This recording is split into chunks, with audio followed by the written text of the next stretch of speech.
해서 하고 바로 유체로 넘어가려고 했는데 이게 안 되겠어요. 이게 조금 더 세부적으로 좀 보고 넘어가야 될 것 같아요. 일단 요 내용은 제가 앞전 시간에 이제 설명을 좀 드린 내용이니까 요게 이제 우리가 소화설비지 않습니까? 소화설비에서 제가 요거는 이제 한 문제 정도 있다고 했고 요거 중요하다. 요 5개 소화제는 보통 3년에서 4년에 한 문제 정도 출제가 됩니다. 자주 나오는 문제는 아니죠.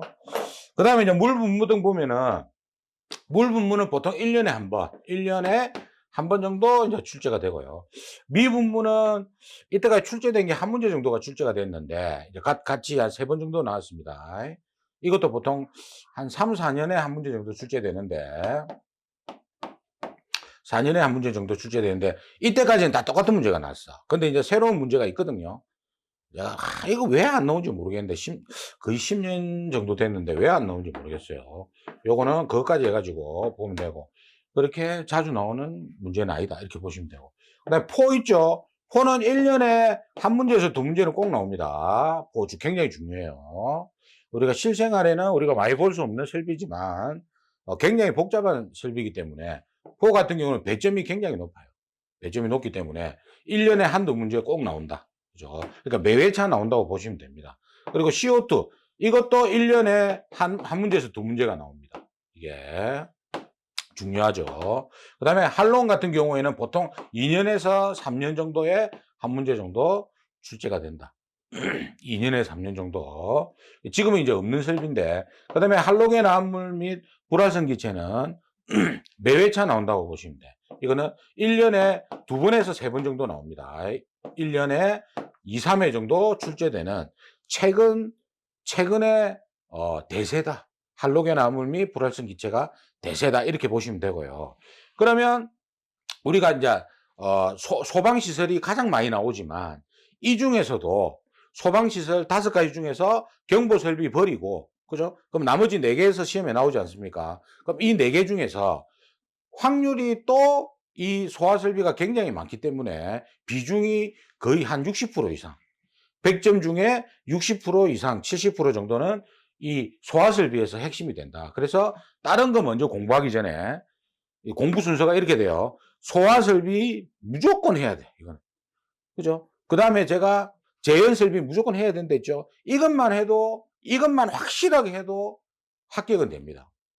예, 유체까지 같이 하면은 거의 한 80점 이상 되기 때문에 무조건 합격이 되고 나머지는 우리가 찌끄레기라 하죠. 예, 좀 잡설비에 해당이 된다 이렇게 보시면 돼요. 그러니까 잡설비가 한 회차에 뭐 여러 개 이렇게 나오진 않습니다. 대부분 여기에 섞여서 한 문제 정도 그중에서 한 개나 두 개 많으면 두 개 이렇게 나오기 때문에 그거는 뒤에 하시고 일단 소화설비가 메인인데 그중에서 옥내 스프링클러 그죠? 요런 그다음이 물 분무는 1년에 한 번 정도 꼭 나오니까 그리고 나올 게 딱 정해져 있어. 그다음에 이산화탄소, 할로겐 암물 불활성 기체. 자, 체크해 주면 옥내 스프링클러 이게 이제 핵심이고 메인입니다. 레벨 1 가장 중요한. 그 다음에 가스계에서는 할로겐 암물 및 불활성 기체하고 이산화탄소 요게 메인이 됩니다. 요게 메인이 되고 그 다음에 물 분무 이거는 1년에 한 번씩 꼭 나오니까 이걸 레벨 2가 돼요. 이 다음에 요령을 해야 됩니다. 그 다음에 시간 남으면 나머지 설비를 하시면 되는 거예요. 요 소화설비 파트에서는. 그리고 소화기구도 한 문제 정도 나온다고 했으니까 이것도 물 분무처럼 나올 게 딱 정해져 있습니다. 나올 게 딱 정해져 있기 때문에 요까지 뒤에 이제 보시면 되고요. 그 다음에 이제 재현이지. 이 다음에 나오는 게 소화활동 설비의 재현이 메인이 되는 겁니다. 매회차 나오니까. 그죠? 그리고 피난기구 이런 것도 요즘에는 1년에 한 번씩 나오더라고요. 1년에 한 번씩 나오니까, 와, 또 나올 게 딱 정해져 있어. 그러니까 좀 이런 파트를 먼저 미리 해놓고, 자, 여러분들 공부할 때 중요한 게 있어요. 첫 번째, 배점 큰 거부터야. 예. 배점 낮은 거 4점짜리, 5점짜리 백날 해봤자 점수 얻기가 힘듭니다. 그래서 10점 넘어가는 문제부터 다 마스터 해야지 그냥 40점을 먹고 들어갑니다. 40점 먹고 들어가고 그 다음에 짤짤한 거는 어쨌든 공식만 대입하면 다 풀리는 문제들이거든.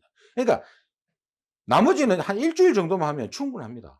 나머지는 공식만 알고 있으면 충분하니까 이런 복잡한 배점이 10점 넘어가는 문제들부터 마스터해 놓고 일단 40점을 확보해 놓고 그다음에 잘 자란 거 있죠. 예. 이런 놈들을 해야지 우리가 점수를 덧붙이면 돼. 그래서 우리가 한 70점 정도, 65점에서 70점 정도를 맞게끔 대신에 실수를 하면 안 되겠죠. 그죠? 그렇게 감안해 가지고 이게 중요도를 제가 나열해 봤고요. 그러면 제가 간단하게 이제 소방시설에 대해서 또 자, 뒤에 가서 하려고 하니까 일단 우리가 미리 알고 가는 게 좀 좋을 것 같아요. 제가 요 조금 쉴 때 한번 생각을 해봤는데 뒤에 할까 하다가 자, 소화기구라는 거는 우리가 여기 보면 소화기구라고 나오잖아. 그죠? 소화기구라는 거는 소화기, 간이소화용구, 뭐 자동확산 소화기 이걸 이제 소화기구라 하는데 여기서 핵심은 뭡니까? 수동식 소화기의 능력 단위, 소화기 개수 산출하는 이게 이제 메인이 되는 거예요. 소화기구에서는. 그 다음에 자동 소화장치는 물론 이제 설치 기준 물어본 적도 있습니다. 최근에 물어본 적도 있지만 이거를 이제 우리가 통으로 쓰는 것보다는 이제 가로놓기로 준비하시면 되는데 일단 이 자동 소화장치가 최근에 나왔던 게 그리 뭐 자주 나오는 문제가 아니기 때문에 세 가지 쓰는 게 나왔더라. 그래서 소화기구는 여러분들이 아는 그냥 우리 집에서 있는 소화기는 다 아시잖아요. 초기에 물 끄는 거. 보통 분말 소화기 아닙니까? 그죠? 그다음에 또 이제 부속 용도별로 추가하는 게 또 있어요. 그건 뒤에 가서 공부하기로 하고. 그다음에 자동 소화장치 있잖아. 그죠? 자동 소화장치는 뭐 설치 기준 나온 것도 있고 그걸 제가 또 수업 시간에 설명을 드릴 겁니다. 어떤 부분이 나왔는지. 그리고 종류 세 가지를 쓰라 이렇게 물어봤어요. 그러니까 6가지를 왜 다 안 내느냐. 그 이유는 6점이 돼 버리잖아. 6개를 쓰라면. 그래서 간략하게 3점짜리로 해갖고 이렇게 내는 겁니다. 그런 형태로 세 가지 쓰라 해갖고 최근에 또 나왔다. 그 다음에 옥내 소화제는 자동 설비가 아니죠. 수동 설비입니다. 우리가 이제 수원이 있으면, 그죠? 이렇게 이제 우리가 방식이 여러 가지가 있는데, 일반적으로 펌프 방식이 나오니까, 펌프를 통해가지고, 옥내 소화전 안에 뭡니까? 방수구가 있죠. 앵글밸브. 호수를 연결해서 소화하는 거죠. 그죠? 세부적인 개통도나 이런 거는 제가 지금 조금 강의가 늦어진 이유가, 이제 우리 부속품 있잖아요. 이런 거를 다 준비해가 오는 바람에 조금 늦었어요. 예를 들면은 이런 거 있지 않습니까? 이런 게 지금 이런 밸브를 제가 다 구매를 해가지고 좀 얻거나 구매를 해가지고 설명을 드리기 위해서 제가 조금 늦어졌습니다. 예, 이것도 이제 금액이 좀 꽤 나가고 굉장히 또 무겁고 이래가지고 그래서 이런데 뭐 들어가는 부속품 해가지고 요런 게 이제 우리가 옥내 소화전 설비다. 그죠? 그래서 이거는 사람이 직접 소화하는 호수를 통해서 물을 소화하는 초기용입니다. 이게 옥내 소화전 설비고 옥외 소화전은 뭐냐면 자, 옥외 소화전은 이거는 이제 건축물 옥내에서 불 끄는 거죠. 여러분들이 이제 건물 내에 많이 봤을 거고 옥외 소화전은 이렇게 똑같습니다. 수원이 있고 이제 펌프가 있으면은 여기에 이제 옥외 소화전을 설치하고 빨간색이 있더라 아닙니까? 많이 봤죠? 이게 종류가 여러 가지가 있습니다. 여러 가지가 있는데 이 소화전을 설치하고 옆에 소화전 함이 있죠. 요 안에 호수를 경납시켜서 요 호수를 통해 가지고 여기에 연결시켜서 소화하는 겁니다. 이게. 그래서 이거는 이제 건물이 있으면은 건물 외부 있죠. 옥외에 요렇게 소화전을 설치해서 40m 이거는 우리가 필기 때 배웠지 않습니까? 그죠? 옥외 소화전 수평 거리는 40m. 해서 옥외에서 이거는 1층하고 2층만 방호하는 게 목적이에요. 이게 50층이 있다 하더라도 50층짜리가 있다 하더라도 이 호수에서 물을 쏘면 50층까지 날아가겠습니까? 안 날아가죠. 그래서 이거는 1층하고 2층만 방호하는 게 목적이다. 외부에서 쏘는 겁니다. 그래서 이거는 초기에는 관계인이 쓰다가 소방대가 왔을 때는 소방대가 사용할 수 있게끔 이렇게 만들어 놨습니다. 그래서 근데 소화설비에 편입이 되어 있죠. 그죠? 초기용으로 편입이 되어 있다. 자, 그 다음에 이제 스프링클러는 종류가 총 5가지가 있거든요.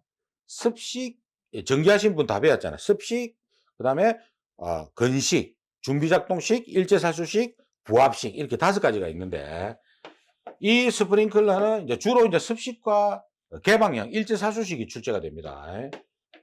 기계에서는 요렇게 해 갖고 이제 요렇게 밸브가 달려 있으면 요 밸브에서 뭡니까? 헤드를 요렇게 달아 가지고 헤드를 달아서 뭡니까? 이렇게 자동으로 소화되는 시스템이다.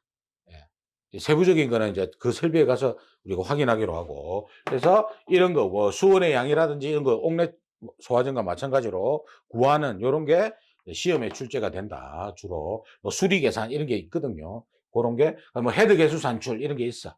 그런 거는 우리가 뒤에 가서 우리가 배우기로 하고, 요게 이제 우리가 스프링클러다. 자동이다, 자동. 그죠? 그 다음에 이제 간이 스프링클러는 뭐냐면, 간이는 스프링클러를 넣기에는 너무 부담이 돼. 예. 그러니까 쉽게 이야기해서 예전에는 이제 다중이용업소 이런 데 있잖아요. 다중이용업소에 화재가 나면은 사망사고가 굉장히 많았습니다. 예. 옛날에 기억나십니까? 뭐 호프집 사고라든지 이런 게 있잖아요. 그러니까 불특정 다수들이 많이 출입하는데, 그럼 스프링클러 넣게 되면은 우리가 기준계수가 가장 작은 게 10개인데, 작은 2층짜리, 3층짜리 건물에 스프링클러 넣으려니까 물탱크도 굉장히 큰 게 필요하고, 펌프도 크게 필요하고, 설비가 너무 많이 들어가는 거라. 그래서 간이 스프링클러를 우리가 설치를 하게 됐다. 이제 보통 기준 계수가 2개니까 물량도 작게 드니까. 그래서 이 간이는 스프링클러보다 축소된 개념이다. 이렇게 보시고, 어떤 한정된 용도에 설치한다고 보시면 되는 거예요. 그 다음에 이제 화재 조기 진압용은 이제 시험에 나온 적은 없는데, 유일하게 뭡니까? 진압이란 말이 들어가잖아요. 즉 뭐냐면, 제가 앞 시간에 소화와 진압은 다른 개념이라고 설명드렸잖아요. 그러니까 왜 진압이란 말이 들어가냐면은 이 레크식 창고에 들어갑니다. 이 화재조기 진압용은 레크식 창고에, 즉 레크식 창고는 굉장히 층고가 높습니다. 높고 이렇게 렉 타입으로 이렇게 가연물을 저장을 해요. 이렇게. 그러니까 여기는 화재가 발생하면은 가연물이 밀집되어 있기 때문에 화재 전파가 굉장히 빠르죠. 그러니까 여기에는 빨리 진압을 하지 않으면 실패를 합니다. 그래서 진압이란 말이 들어가는 거예요. 일반 스프링클러하고는 헤드하고 개념부터 좀 다릅니다. 수온하고 이런 개념부터 다르기 때문에 이런 게 있다. 레크식 창고에 설치를 한다. 근데 이때까지 시험에 나온 적은 없다. 이렇게 보시면 되고요. 그 다음에 물 분무는 스프링클러 설비하고 비슷한데 분무 형태가 다르다. 우리가 옥내 소화제는 봉상, 스프링클러 적상, 무상 이런 거 있잖아요. 그래서 무상 형태로 방사하는 설비다. 이렇게 보시면 돼요. 분무기 뿌리듯이. 그다음에 미분무는 이놈보다 더 미세하게 분무되는 거. 그래서 국내에 들어온 지는 그렇게 오래되지는 않았습니다. 그래서 물 분무는 1년에 한 번 나오고, 미분무는 이때까지 보통 2, 3년에 한 번씩 나오는데 나온 게 딱 한 문제로 특정돼 있다. 근데 이거 말고도 나올 게 몇 개 있거든요. 한 2, 3개 있으니까 그거까지 제가 설명을 드릴 겁니다. 그리고 포는 뭡니까? 포는 실제적으로 간단하게 이야기하면 이거예요. 수원이 있고요. 그리고 여기 펌프가 있으면은 여기에 만약에 방출구가 있다. 그럼 여기에 원액 탱크가 있어. 이게 원액. 포원액. 포원액이 뭐냐면 우리 비누, 쉽게 얘기해서 비누 거품 내잖아요. 그 거품이라고 보면 됩니다. 거품만 여기다 저장을 해가지고 거품 혼자서 못 나가니까 물을 동반해서 섞여서 이렇게 나가는 겁니다. 그래서 우리가 보통 여러분들 필기 공부할 때 3%, 원액 3% 이런 게 있었잖아요. 즉 뭐냐면 물이 만약에 97%면 그죠? 원액이 3%다. 그럼 두 개 100% 아닙니까? 이놈이 이제 방사될 때 물은 원액을 동반해서 나가는 겁니다. 즉 원액을 데리고 나가는 역할밖에 안 하는 거예요. 실제 불은 뭡니까? 원액 3% 가지고 이게 포는 팽창되는 성질이 있거든요. 공기하고 만나면 팽창되는 성질이 있기 때문에 이 거품이 팽창돼 가지고 가연물에 덮어준다. 이렇게 보시면 되는 거예요. 이게 포설비다. 여기까지가 우리가 수계 소화 설비로 보고, 그다음에 이산화탄소는 이제 물을 사용할 수 없는 설비에 이산화탄소를 약재를 사용해서. 근데 이산화탄소의 주된 소화 효과가 질식이지 않습니까? 그러니까 이놈이 사람한테 직접 맞으면 어떻게 돼요? 질식에서 사람이 사망할 수가 있습니다. 실제 여러분들 뉴스 보면은 이산화탄소 누출 사고 해가지고 거기에 다 소화약제가 방출된 거거든요. 그게 그래서 사망하는 사고가 몇 번 일어났었잖아요. 최근에도 뉴스 보면은. 그래서 이거는 사람을 살리려고 하는 설비가 오히려 뭡니까? 잘못하면은 오작동으로 사람을 예, 죽게끔 만드는 그런 설비가 될 수 있기 때문에 굉장히 위험한 설비다. 그죠? 굉장히 고압으로 방사됩니다. 그 다음에 할로는 자, 이겁니다. 할론, 옛날에는 이게 할로겐 화합물이었어요. 그러니까 이게 옛날에는 할로겐 화합물 소화 설비가 할론으로 바뀐 거거든요. 지금 명칭이. 그 다음에 청정 소화약제 소화 설비가 할로겐 화합물 및 불활성 기체 소화 설비로 바뀐 겁니다. 명칭이. 그 이유는 뭐냐면 이 할론 약제는 약제가 좋긴 좋은데 문제가 뭐냐면은 지구 오존층을 파괴해서 지구를 온난화시키는 거예요. 그게 안 좋은 거죠. 그래서 이게 지금은 생산이 제한돼 있어요. 생산을 못하게 해놨습니다. 조금씩 줄여가지고 일정 기간 후에는 이놈 생산 자체가 안 되게 돼 있어. 그래서 이 설비를 국내에서는 할론 소화 설비를 설계를 하지가 않아요. 이게 안 합니다. 이거. 그래서 시험에 그렇게 자주 안 나오는 겁니다. 예전에는 1년에 한두 번씩 꼭 나왔거든요. 이산화탄소보다 더 많이 나왔어. 근데 이놈이 이제 이런 문제점이 있기 때문에 시험에 안 나오는 거예요. 왜? 설계 자체를 안 하거든. 근데 꼭 안 나오는 게 아니고 기존에 설치된 데가 있을 거 아닙니까? 굉장히 많겠죠. 기존 건물에는. 그래서 시험에 나오긴 나오는데 그렇게 출제 빈도는 낮다. 보시면 되고요. 그 다음에 청정소화약제. 말 그대로 이름이 뭡니까? 와, 이 약제는 깨끗하다. 이렇게 해서 이름을 명칭을 붙여놨는데 알고 보니까 이 청정소화약제는 할로겐 계열이 있고 불활성 기체 계열이 있어. 두 가지 계열이 나눠져 있습니다. 나눠져 있는데 이놈이 보니까 그렇게 깨끗한 게 아니야. 또 보니까 그렇게 깨끗한 게 아닌기라. 그래서 이거는 처음부터 이름이 잘못됐다. 그래서 이놈으로 바꿨어. 근데 할로겐 화합물 계열이 있고 불활성 기체 계열이 있어가지고 할로겐 화합물 계열의 이놈하고 글자가 지금 충돌이 돼버리잖아요. 명칭 자체가. 그래서 아이고 이거 안 되겠다. 혼선이 오겠다. 이래가지고 니는 할로겐 화합물 소화설비 니는 할론 소화설비로 약칭으로 쓰고 그 다음에 청정 소화약제 니는 결코 니는 뭡니까? 깨끗한 설비가 아니더라. 그래서 니 이름 그대로 가라. 할로겐 화합물 계열은 할로겐 화합물, 불활성 기체 계열은 불활성 기체. 그래서 이름이 이렇게 길어진 거예요. 이게. 그래서 이놈이 이렇게 바뀐 겁니다. 예. 할로겐 화합물 및 불활성 기체 소화설비로 이름이 명칭이 길어졌어. 예. 그래서 요거는 대세다. 요게. 그 다음에 이제 분말. 분말은 뭡니까? 우리 소화기, 분말 소화기 있죠? 이놈을 크게 확대시켜서 소화기는 수동으로 끄지만 이놈은 자동으로 이런 탱크에다가 저장을 해가지고 뭡니까? 뿌려주는 거지. 그렇게 많이 하는 건 설비는 아닙니다. 왜냐하면 분말이 뿌려지면 그만큼 뭡니까? 피해가 크잖아. 이게. 그래서 이 분말은 가스계가 아니거든요. 근데 분말 약제 혼자서 못 나가잖아. 그래서 가스를 동반해야 되기 때문에 그죠? 발만 걸치고 있는 겁니다. 그래서 우리가 가스계 소화설비라고 하면은 이산화탄소, 할론, 할로겐 화합물, 불활성 기체 이거를 가스계라 하고 분말 소화설비는 별도로 우리가 구분이 돼 있다. 이렇게 보시면 되는 거예요. 그래서 강화액 이런 거는 시험에 안 나오니까 일단 넘어가고 그 다음에 피난기구 있잖아요. 예, 여기 보면은 피난기구는 제가 아까 설명드렸잖아. 여러 가지가 있잖아. 뭐 피난사다리, 구조대, 왕관기 뭐 그 밖에 뭐 화재 안전 기술 기준으로 정하는 것 이거는 또 뭐 여러 가지가 있지. 그죠? 뭐 다수인 피난 장비도 있고 여러 가지가 있습니다. 그래서 뭐 이런 기구를 몇 개 설치하느냐 그리고 설치는 어떻게 하느냐 이게 이제 시험에 나오는 겁니다. 그리고 인명구조기구는 아까도 제가 언급했듯이 방열복, 방화복이 추가가 됐다. 아무래도 뭡니까? 방열복은 열에 강한 거고 방화복은 화재에 강한 거니까 소방서에서 소방대가 입는 게 방화복이잖아. 은색으로 돼 있는 거, 은박지로 돼 있는 거는 방열복이고. 그래서 방화복이 더 비쌉니다. 한 3배 정도 더 비싸요. 우리가 이제 인터넷으로 구매를 할 때. 그래서 방열복, 방화복, 그죠?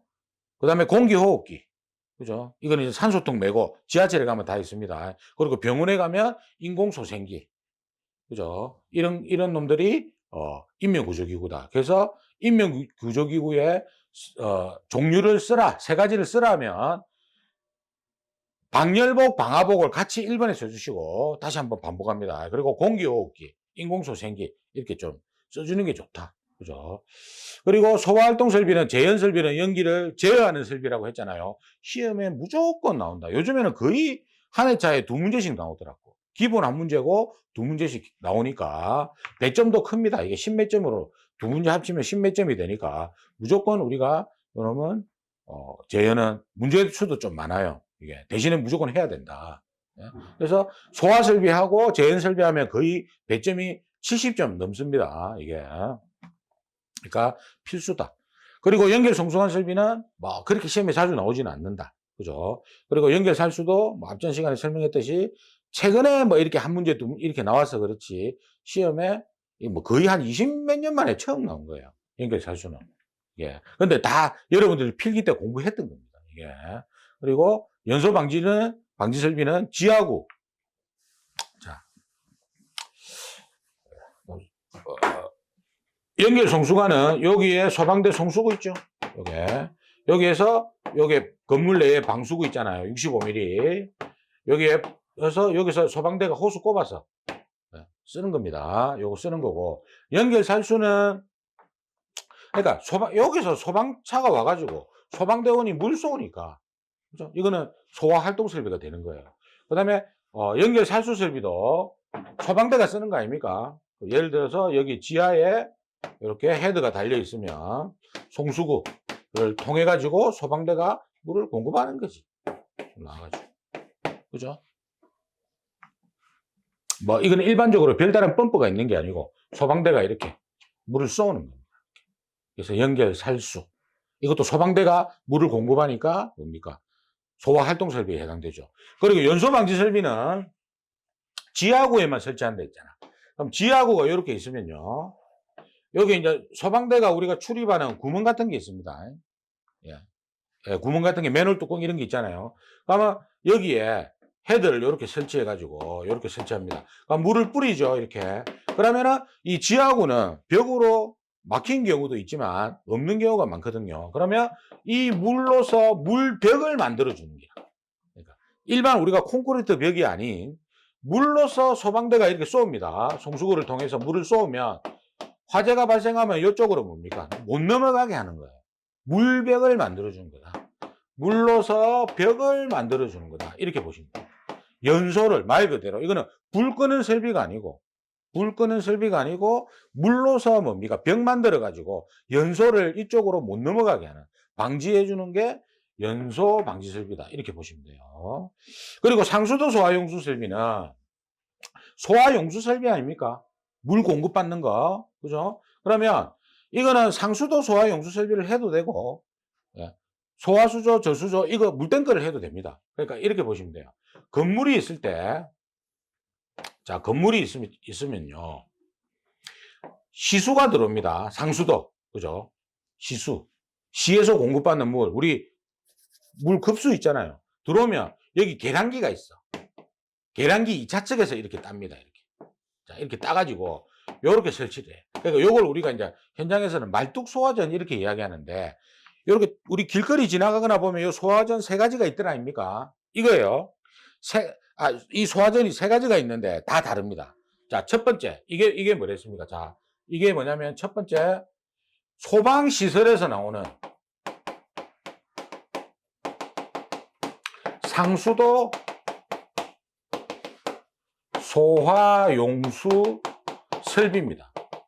이거는 뭐냐면 물을 공급받는 거예요. 그냥. 불 끄는 게 아니고 소방차에 물 공급받는 거라. 그러면 여기에 우리가 호수 적결구가 있으면 이놈은 우리 아까 5개 소화전은 소화전 함이 있었잖아요. 불 끄기 위해서 소화설비니까. 근데 이놈은 없어. 이놈은 소방대가 가지고 있는 호수 있잖아요. 소방대가 가지고 있는 호수를 연결합니다. 그래서 물을 공급받는 거야. 그럼 봐보세요. 건물 외부에 있죠. 그리고 계량기 2차 측에서 물을 공급받으니까 요 계량기가 물을 빼면은 계량기가 돌아갈 거 아닙니까? 그러니까 물값을 요 건물주가 내는 거예요. 건물에서 물값을 내는 겁니다. 이게 상수도 소화 용수 설비예요. 그러면 이 상수도 소화 용수 설비를 하거나 소화 용수 설비 대상이 되면은 이 상수도 소화 용수 설비를 하거나 근데 이 건물에 시수가 안 들어와. 그러니까 예를 들어서 산 중턱에 지었어. 산 중턱에 지으면 상수도관을 끌고 오기 힘들잖아요. 그럼 이럴 경우에는 보통 지하수를 많이 씁니다. 그럴 경우에는 그냥 물탱크 하나 설치합니다. 물탱크를 설치해서 이 물탱크가 소화 전용이면 소화수조고 소방 전용이면 소화수조라는 명칭을 쓰고요. 그 다음에 우리 그 일반 급수 있잖아요. 요것처럼 우리 그 급수 집에서 화장실은 물하고 그 싱크대 물하고 같이 쓰는 걸 급수라 한다 아닙니까? 이거를 같이 겸용으로 쓰면은 이 이름이 저수조가 되는 거예요. 똑같은 물탱크다. 이렇게 보시면 돼. 이 기준은 똑같으니까 그냥 물탱크다. 소화수조나 저수조는 같이 쓰고 아니면은 소화용으로만 따로 쓰고 여기에 따라서 명칭이 달라지는 거지. 같은 물탱크다 이렇게 보시면 됩니다. 그러니까 이걸 하든지 둘 중에 하나만 하면 되는데 일반적으로는 다 이놈을 하죠. 상수도 소화 용수 설비를 하는데 꼭 상수도 소화 용수 설비를 설치 못하는 경우가 있을 때는 물탱크 설치해서 물을 저장해 놔라. 그 개념입니다. 그 다음 요놈 볼게요. 두 번째 이놈이 이제 똑같은 우리가 말뚝 소화전이 세 종류가 있겠어요. 두 번째 소방시설에서 옥외 소화전이라는 게 있잖아. 옥외 소화전 설비라고 있잖아요.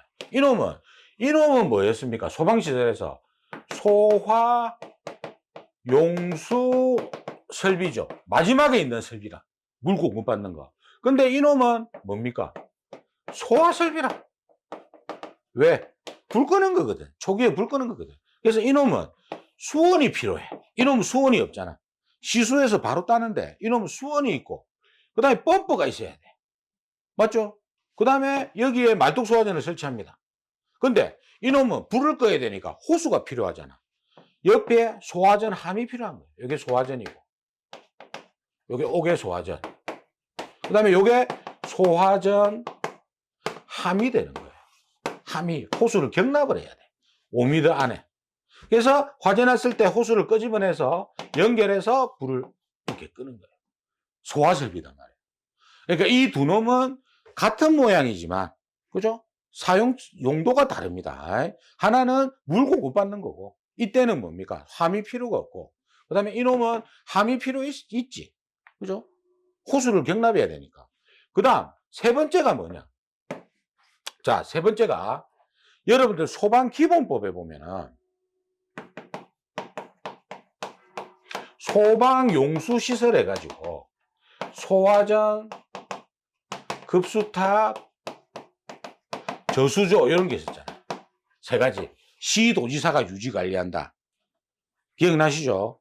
법규 공부할 때 시험 굉장히 자주 나오지 않습니까? 이때 요 소화전, 즉 이거를 뭐라고 하냐면 공공을 위한 소화전입니다.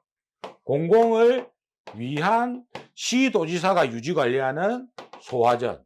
이거는 우리 그 인도 쪽에 다 설치되어 있죠. 그러니까 뭐냐, 인도가 있으면 시수가 밑에 지나갑니다. 우리 저 바닥에 다, 네? 우리 여러분들 뭐 포크레인 작업하다가 시수 파열돼 가지고 관이 파열돼서 물 막 터지고 하더라 아닙니까? 그것처럼 시수가 다 지나가. 여기서 따 그냥. 그래서 말뚝 소화전을 이렇게 다는 거예요. 그러니까 이놈도 뭡니까? 물을 빼쓰는 설비인데, 물을 공급받는 설비인데 건물 안에서 공급받는 게 아니고, 그죠? 수도 요금을 누가 건물주가 내는 게 아니고 수도 요금을 누가 책임을 진다? 유지관리자가 시도지사죠. 그죠? 그래서 다르다. 용도가 다르다. 그래서 이거를 공공을 위한 소화전 이렇게 이름을 붙이는 거예요. 요거는 길거리 가면 다 있잖아. 그죠? 요거. 그러니까 세 개가 똑같이 생겼지만 다 다릅니다. 목적이, 사용하는 목적이 다 다르기 때문에 요 세 가지를 우리가 구분하면, 아, 요거는 인도 쪽에, 아, 이놈은 건물 쪽이 아니구나. 아, 요거는 시도지사가 유지 관리하는 뭐 공공을 위한 소화전이네. 그리고 건물 안에 갔는데 소화전이 있고 옆에 함이 다 있어. 아, 이놈은 옥외 소화전이네. 옆에 함이 있으니까. 일반적으로 이렇게 생각하시면 되고. 그다음에 상수도 소화전은 옆에 함이 없어. 물론 옥외 소화전도 개수가 많을 때는 함이 뭐 세 개마다 하나 이렇게 넣는 경우도 있기 때문에 꼭 그런 건 아니지만, 아, 이놈은 함이 없고, 아, 상수도 소화전이라고 적혀 있네. 아, 이거는 소화 설비가 아니네. 불 끄는 설비가 아니네. 이 건물 계량기 2차 쪽에서 연결시켜서 뭐 소방대가 물 공급받는 거다. 아, 이거 물 빼면 뭐 건물에서 또 수도 요금을 부담한다. 그죠? 그렇게 세 가지를 이렇게 구분하시면 우리가 바보 소리를 듣지 않는다. 그죠? 그래서 제가 간략하게 이렇게 이제 설명을 드렸잖아요. 그러면, 아, 소방시설이 요런 거구나. 일단 파악을 하시고, 이 다음 시간에는 진짜 유체 역학에 대해서 수업을 시작하도록 하겠습니다.